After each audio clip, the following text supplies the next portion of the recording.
Welcome to the TokyoBill Weekly Update, an end-of-week news brief on events in and around Japan. Today is March 8th, 2025. A survey shows that about 70% of foreign nationals in Japan have faced police questioning in the past 5 years, compared to only 13% of Japanese. This survey, the first of its kind, was conducted for a civil case involving claims of racial profiling by police against a foreign-born citizen and 2 foreign residents. Of the foreign nationals surveyed, 71% experienced police questioning, with some stating it was due to their foreign status. The survey aimed to investigate whether appearance affects police interactions. Former police officers shared that questioning foreigners was encouraged for counter-terrorism reasons and to meet quotas. Although less common in new buildings, traditional Japanese squat toilets can still be found in schools and train stations. Growing demand for Western-style toilets has prompted many places to convert. Toilet maker Toto reports Western-style toilets outselling Japanese units since 1977, driven by easier usage and hygiene concerns. In schools, the percentage of Japanese-style toilets decreased from 57% in 2016 to 32% in 2023. This has led to some instances where children have encountered traditional toilets for the first time and unfamiliar as to how to use them. However, some demand for Japanese-style toilets persists, so don't be too surprised if you come across one. Last month, an Akizuki-class destroyer, the JS Akizuki, made the first solo transit by a Japan Maritime Self-Defense Force ship through the Taiwan Strait. The ship was on its way to the South China Sea for a joint exercise with forces from the United States, Australia, and the Philippines.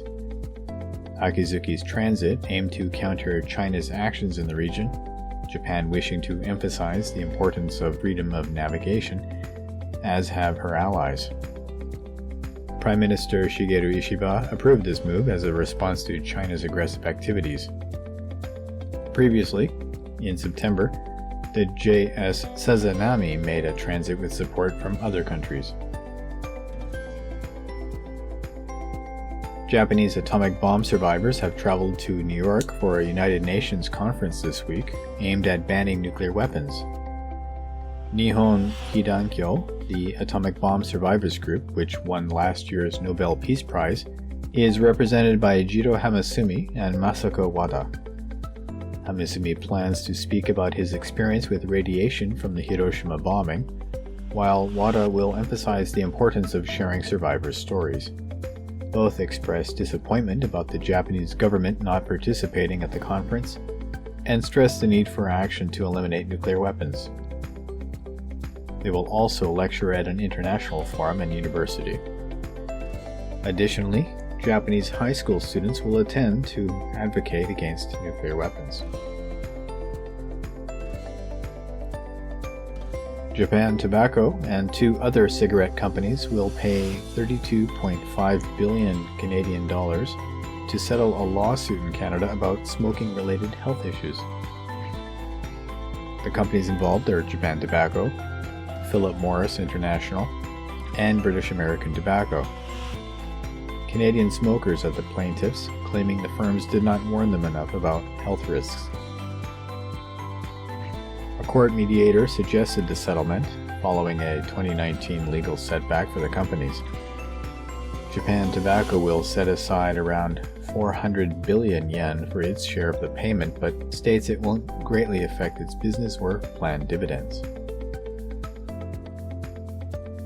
The wildfire in Ofinato, Iwate Prefecture, has been burning for 8 days, expanding by 300 hectares to about 29 hectares total.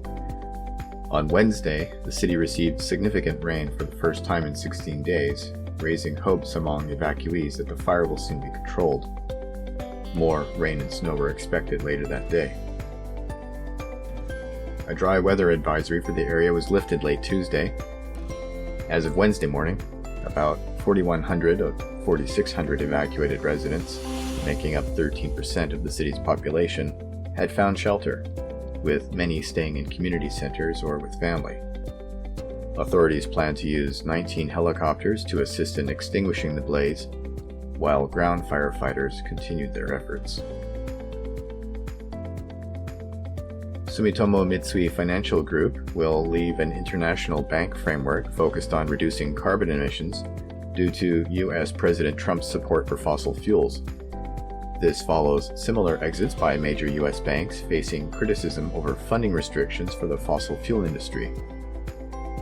Sumitomo Mitsui will be the first Japanese bank to withdraw from the Net Zero Banking Alliance, which aims for net zero emissions by 2050.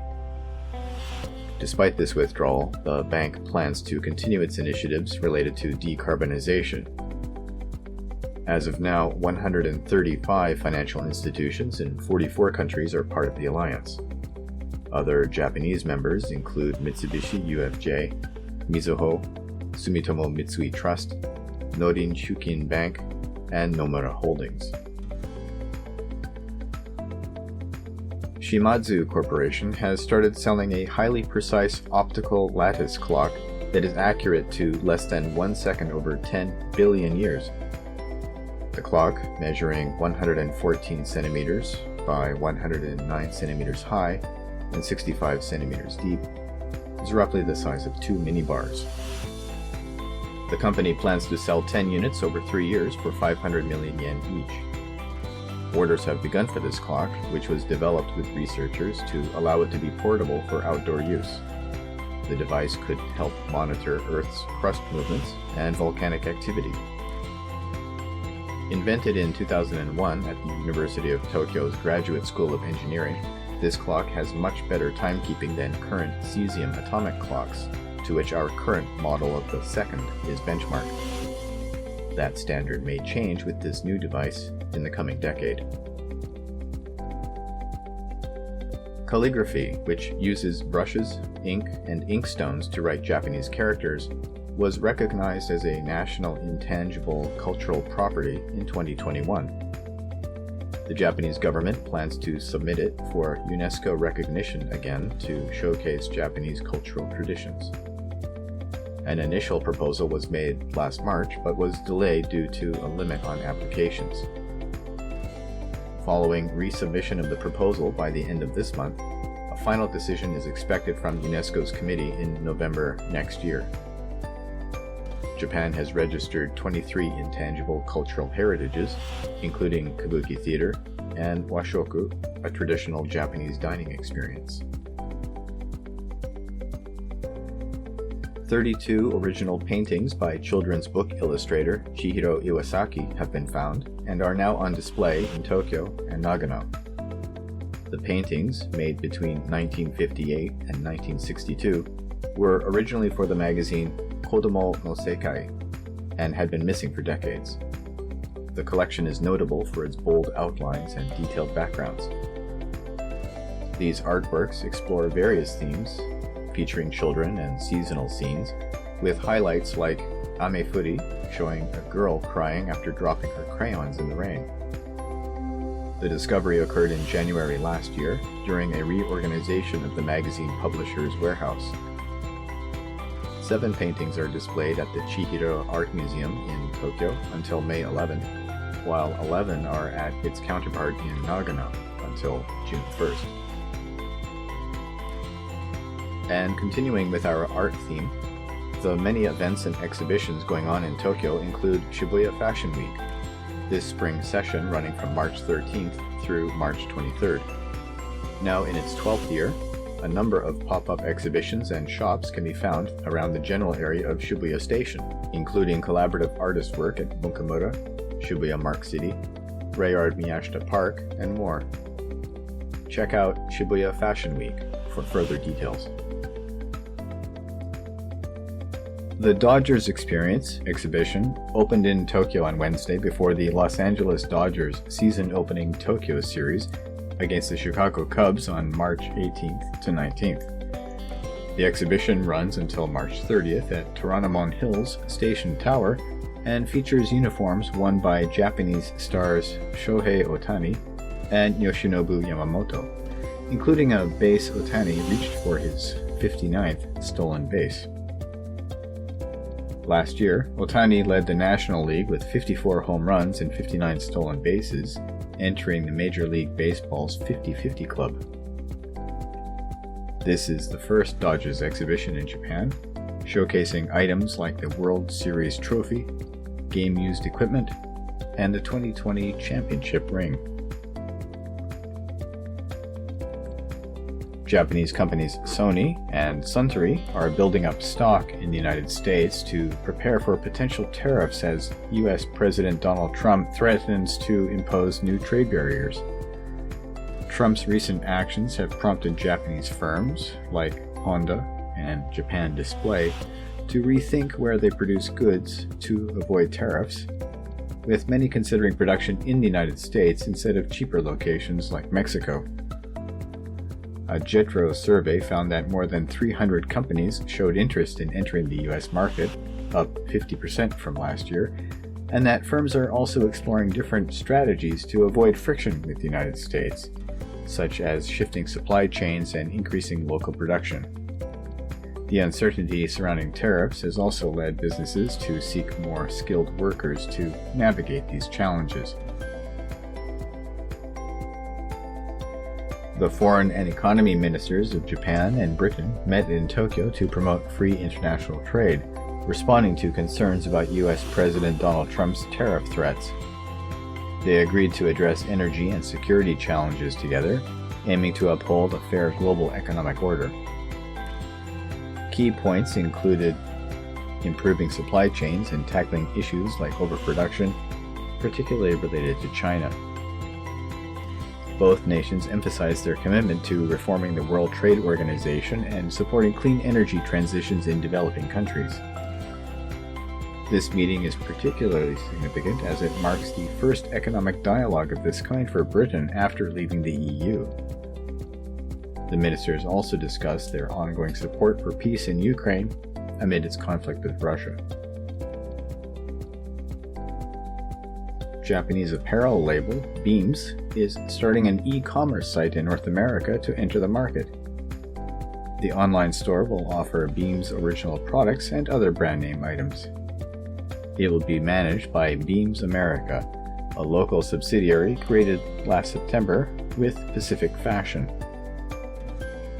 Beams also plans to open a pop-up store in Los Angeles from March 7th to April 20th and aims to establish a permanent location in the United States in the future.